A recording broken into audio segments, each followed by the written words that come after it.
ചന്ദനം പോലെ അരഞ്ഞകിൽ പോൽ പുകഞ്ഞു അന്യർക്കാൽ സുഗന്ധമാകുവോൾ.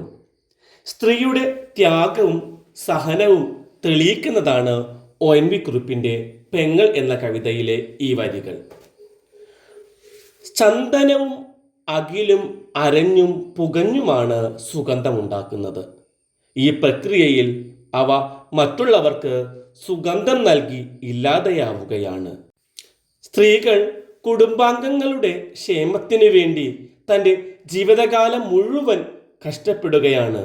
സ്വയം നേട്ടമുണ്ടാകാതെ ഉരുകിത്തീരുന്നവരാണ് സ്ത്രീകളിൽ പലരും. ചന്ദനം അരഞ്ഞും അകിൽ പുകഞ്ഞും മറ്റുള്ളവർക്ക് സുഗന്ധം പരത്തിക്കൊണ്ട് സ്വയം അലിഞ്ഞ് ഇല്ലാതെയാവുന്നവരാണ്.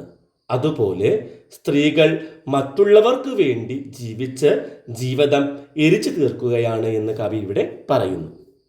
ആ പെൺകുട്ടിയുടെ കയ്യിലുള്ള രാഗി ചൂഴ്ന്നെടുത്ത നിന്റെ ഞരമ്പാണ്. അത് സ്പർശിക്കുമ്പോൾ എനിക്ക് നിന്നെ മനസ്സിലാകുന്നുണ്ട്. നിന്റെ ഹൃദയസ്പന്ദനം അറിയാനായിട്ട് സാധിക്കുന്നുണ്ട്. നിന്റെ ദുഃഖത്തിൻ്റെ കടൽ കുടിച്ചു വറ്റിച്ച് ശക്തി പുനരുജ്ജീവിപ്പിക്കാൻ എൻ്റെ വാക്കുകൾക്ക് കഴിയുമാറാകട്ടെ.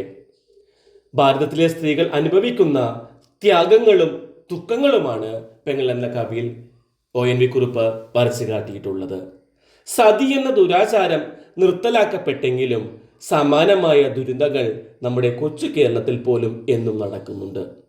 മറ്റുള്ളവരുടെ തെറ്റുകൾക്ക് പലപ്പോഴും ശിക്ഷ അനുഭവിക്കേണ്ടി വരുന്നത് സ്ത്രീകൾ തന്നെയാണ്. രക്ഷിക്കാൻ കടപ്പെട്ടവരിൽ നിന്നും എന്ന വരികളിലൂടെ പതിവ്രതാരത്നമായിട്ടുള്ള സീതയുടെ അഗ്നിപരീക്ഷയിലേക്കും പരിത്യാഗ കഥയിലേക്കുമാണ് കവി നമ്മളെ നയിക്കുന്നത്. അമ്മയായും ദേവിയായും ആരാധിക്കപ്പെടുമ്പോഴും സ്ത്രീ ചന്ദനം പോലെ അരയുകയും അകില് പോലെ പുകയുകയുമാണ്. മറ്റുള്ളവരുടെ സുഖത്തിനും സന്തോഷത്തിനും വേണ്ടി അവൾ അനുഭവിക്കേണ്ടി വരുന്ന ദുരിതങ്ങളും ദുഃഖങ്ങളുമാണ് പെങ്ങൾ എന്ന കവിതയിൽ നാം കാണുന്നത്. ഭാര്യയായി ഒരു വീട്ടിലേക്ക് ചെല്ലുമ്പോൾ അവിടെ സ്ത്രീ സതി അനുഷ്ഠിക്കുകയാണ് എന്ന് കവി പറയുകയാണ്. പക്ഷേ അതാകട്ടെ ജീവിതമാകുന്ന ചിതയിൽ തൻ്റെ ആയുസ്സിനെ അല്പാൽപമായി നീട്ടി തീർത്തുകൊണ്ടിരിക്കുകയാണെന്നു മാത്രം. വിവാഹം കഴിഞ്ഞാൽ ഭർതൃഗൃഹത്തിൽ ജീവിതാന്ത്യം വരെ അനുഭവിക്കേണ്ടി വരുന്ന വേദനയും സഹനവുമാണ് ഈ വരികളിൽ തെളിയുന്നത്.